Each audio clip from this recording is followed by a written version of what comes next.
জয়গুরু। আমি পূজা। আমি আপনাদের সামনে গীতা থেকে পাঠ করতে চলেছি।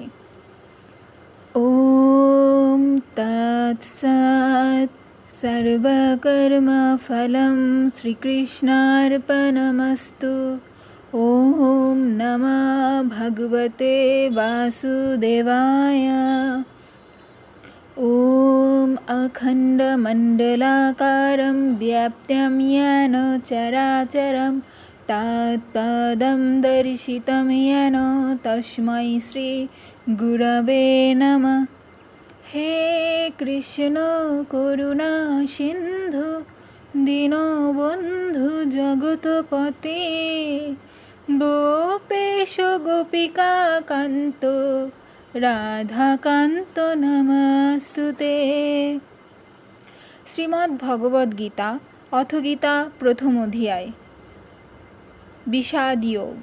শ্লোক নং 25, 26 ও 27। ভীষ্মদ্রোণ প্রমুখত সর্বেষাং চ মহীক্ষিতং উবাচ পার্থ পশ্যেতান সমবেতান কুরুনীতি।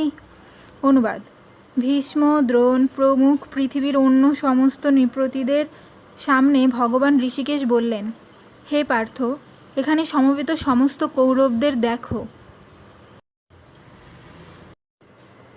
তাৎপর্য: সর্বজীবের পরমাত্মা শ্রীকৃষ্ণ জানতেন অর্জুনের মনে কি হচ্ছিল। এই প্রসঙ্গে তাকে ঋষিকেশ বলার মধ্যে দিয়ে বোঝানো হচ্ছে তিনি সবই জানতেন, তিনি সর্বজ্ঞ। এখানে অর্জুনকে পার্থ অর্থাৎ পৃথা বা কুন্তির পুত্র বলে অভিহিত করাটাও খুবই তাৎপর্যপূর্ণ। বন্ধু হিসেবে তিনি অর্জুনকে জানাতে চেয়েছিলেন যে যেহেতু অর্জুন হচ্ছেন তার পিতা বসুদেবের ভগ্নী পৃথার পুত্র, তাই তিনি তার রথের সারথি হতে সম্মত হয়েছেন। এখন শ্রীকৃষ্ণ যখন বললেন, দেখো পার্থ, সমবেত ধার্তরাষ্ট্রগণ, তখন তিনি কি অর্থ করেছিলেন?